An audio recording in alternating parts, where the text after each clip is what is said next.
everyone, episode 2, Team Protege. Today we have one of the best prep tight ends in the country, a guy by the name of Moliki Matavao out of Liberty High School in Henderson, Nevada. One of the best young tight ends in the country, already committed to Oregon, even though he's only going into his senior year. So really looking forward to breaking this film down with you guys.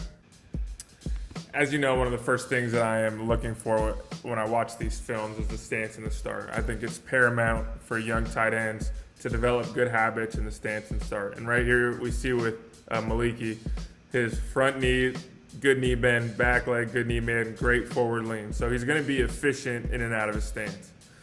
And you see it here, there's no wasted movement. He's rolling off the ball. But then also the thing that jumps out a ton watching Moliki's tape is his ability to just have natural hands.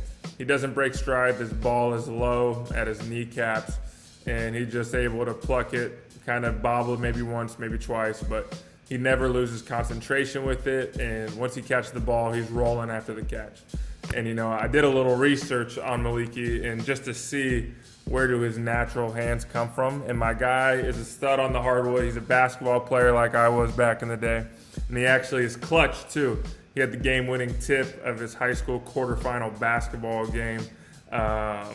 So I know he's clutch, and he's obviously, that hands, that body position, the hand-eye coordination from the hoops court has transitioned to the football field. So this next play we're going to check out is cover zero on defense. That means that the defense is blitzing. It's man-on-man everywhere, and there's going to be one more guy rushing than we can protect on offense. So the ball has got to get out fast. There's no dilly-dallying your route. You got to be deliberate. You got to give the quarterback a target. You got to play on his timing. No longer, this is not a time to have choppy steps at the top of your break. This is a time to be as quick as possible in and out of your break. Give the quarterback surface area to throw the ball to. And so on this play, it's cover zero. We got a great release off the line of scrimmage. We motion down. We avoid the D end quickly with a quick shoulder turn. And then we're getting upfield right away and immediately getting over there. And obviously great catch, great balance, control after the catch. But the thing that I loved was just the awareness of, hey, it's cover zero, I gotta play fast, quarterback's on my timing, get my head around, catch the ball, make a play, don't let the quarterback hold the ball so he's getting hit. So overall, great play against cover zero defense.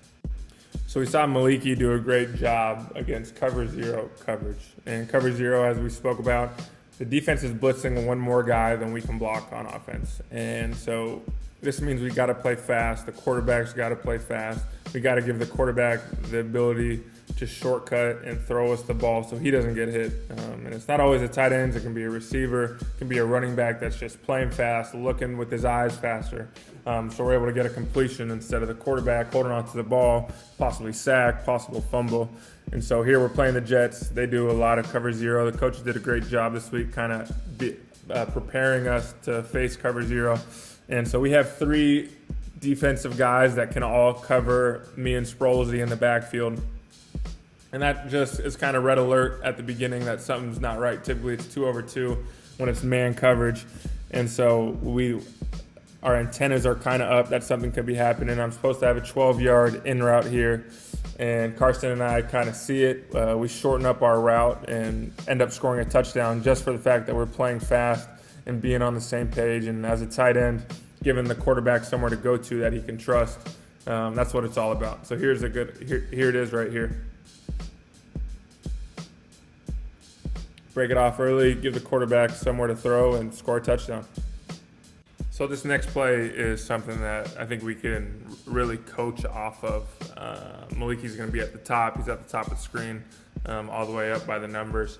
And he's getting pressed against the DB. You know, when you're going against pressed out there by yourself, typically, you got to have great techniques because naturally, as a tight end, the majority of the time, if you're going to have a premier DB on you, a premier defensive back on you, they're going to be probably more athletic, quicker, faster. So you got to be a technician when you play on the perimeter. And so Moliki, I feel like we need to just, you see how right there you kind of just give the DB your chest per se, that this guy's able to really reroute you off the ball. You don't use your hands. And you know, we have a saying that your hands are your weapons on the football field. You got to be violent with them. You got to be physical with them. And so for here, as the DB kind of grabs on, we need to, there's two options, right? There's a swat and a swim with your right hand. So your right arm is swatting and your left hand is swimming over the top of that. Or there's another technique called the hammer technique. A hammer technique is when you just take your left arm in this picture and you swipe his left arm down and really take away your shoulder, so he's not able to kind of dictate your route, especially initially, because we got to play fast, we got to play on time, and if we get a bad route, if we get a bad release on our route, the quarterback oftentimes is going to get off of us quicker than he should. Once we get off the ball and get running, this guy's got no chance. You do a great job, lean in, separate, coming downhill at the catch point, absorbing contact. But I think on this clip, for it to be even better is just being able to get a release off the ball using your hands. And I think that's the big thing that I would say right here is if we could use our hands at the beginning of the route, it's going to be freaking money. Our second coaching point here, quick one, doesn't take much detail, but when we're going to the left and we're getting close to the sideline or you catch the ball on the left side of the field, the ball should always be in your left hand. Not only so you can protect yourself with your right hand, but also if some reason something happens and we happen to fumble, you want the ball as close to the sideline as possible. So on this clip, Moliki catches the ball on the flat, initially puts the ball on his right arm, and kind of takes him a while to transition to the left. But we want that ball in the left hand right now. So if someone were to come up and try and tackle us, we'd be able to protect ourselves with your right hand as well as protecting the team, and not having the ability that there's a fumble. And if there is a fumble, there's a much higher likelihood it goes out of bounds. So just a quick coaching point right there. I feel like even I struggle with it sometimes today. Sometimes still hammering home. So this is definitely something that's easily correctable, but should be a high focus. So this next play, we're going to talk about blocking in space. And Moliki has teach tape blocking in space. And so when you're blocking in space on the perimeter, you know, the ref's looking at you, and so we can't have penalties. So it's key to burst, settle, and burst again. So what I mean by that is we're going to initially burst off the ball to the proper landmark. You can't just sit on the line of scrimmage and expect to block a guy running downhill at you, and you can't just burst the whole time because you're going to be out of balance. So I call it the burst, settle, burst technique. Here we go. Moliki's at number 3 in this picture. He's going to be blocking the second DB from the sideline on this screen. And he takes a great angle, settles, comes to a balance, and his feet start to sink right there.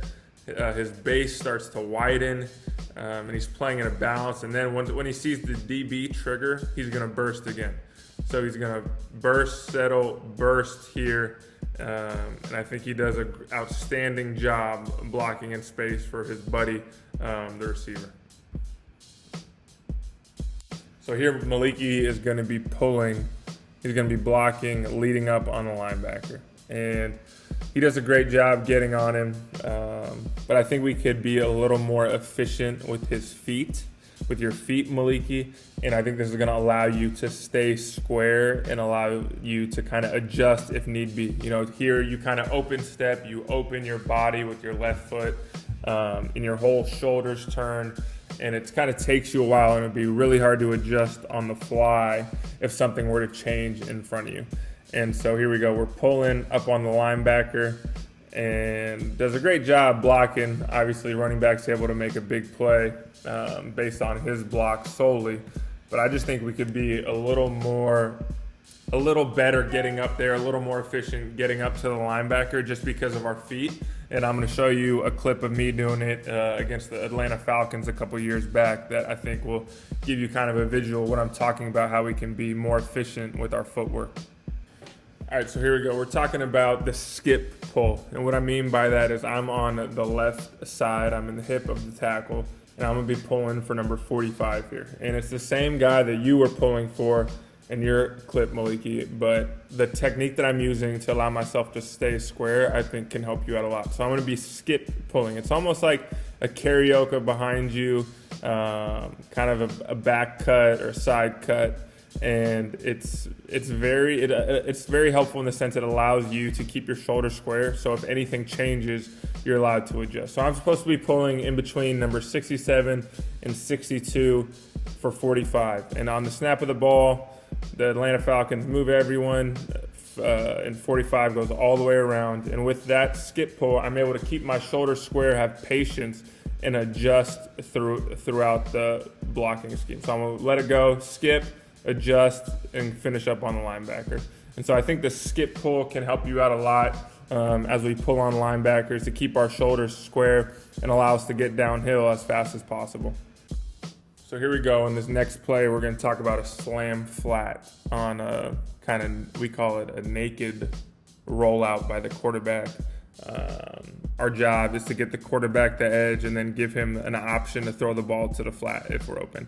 And in a perfect world, the safety's deep and we're really able to sell the DN for 2 to 3 seconds and then throw him by and kind of get to the flat and hopefully get the ball. But on this play, the safety is coming off the edge. So if we were to just continue with our normal path of 2 to 3 seconds with the safety coming off the edge, the quarterback would get smacked and he would never have the ability to throw the ball to us. And so here, it's key that when you see the DB coming off the edge, where you feel the DB coming off the edge, that everything has got to speed up. Like we talked about in the cover zero, you got to play faster when there's more guys blitzing. And so Moliki does a great job in this play, motioning over, going down, blocking the DN, and then when he feels the DB coming off the edge, he gets his head around right now so the quarterback has a place to go with the ball. And I think this is just high football IQ play by Moliki, something that's impressive at such a young age and kind of shows his high football IQ. So these next 2 plays on here are back-to-back on the film, and it pretty much summarizes what it means to be a tight end, what it's asked of you to be a tight end in today's league, today's era. And the first play is Malik, hand in the ground, got to block the defensive end. Does a great job with his hands and his feet, playing with the base and just driving him into the ground. You know, could he do a better job not swinging his hands at the beginning and getting on the D end as quick as possible? Yes. If I were to coach you up right here, Moliki, I would say instead of being hesitant with your hands, get them on this D end as fast as possible. Don't kind of wind up. You should take your hands from the ground and engage with the D end as quickly as possible. But once he's on the guy, once he's driving him, he plays with a great base, great balance, and then finishes him. And then this next play, we're going to split out. We're going to be by ourselves. We're going to be the lone receiver on one side. We got 3 receivers on the other side. We got a corner that stays on us. So one of the best defenders on the field. We're by ourselves. And we still got to get open. You got to find a way to get open in today's NFL, no matter who's on you. And so this is a great job by Moliki. Great stance and start, being by himself and just winning on an out route. A little 10-yard out route. Breaking stride, great hands catch again. Like I said, a natural hands catcher with Moliki. And I think this just shows in today's era, today's NFL, today's college, that you have to have the ability to be a complete tight end. You got to be able to play with your hand in the dirt. You got to be able to win against DBs by yourself one-on-one. And I think those 2 plays just summarize what the capability that Moliki has, and shows a lot of promise doing both. So there we go, Moliki Matavao, one of the best young tight ends in the country. You see why. The guy's a natural athleticism, natural catcher, great natural hands, great instincts, great high football IQ.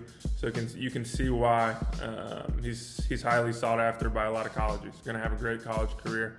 Moliki, I would say you're on the right path. You got to continue to work hard, obviously. But I think some of the main focuses that I see, working on your hands in the release game. Something that's not going to come naturally, but remember, your hands are your weapons on the football field. Only on the football field, of course.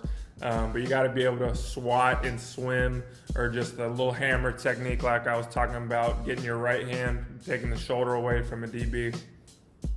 And other than that, man, I think there's a little skip pull technique I think you can add to your game. Maybe show your coaches so you're not telling them what to do, but kind of reaffirming what you see and what I'm telling you to do and explaining why, so you're in balance, able to adjust.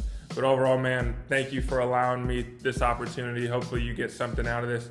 Remember, we're not just trying to go through this time. We're trying to grow through this time. So look forward to seeing how this pays off, man.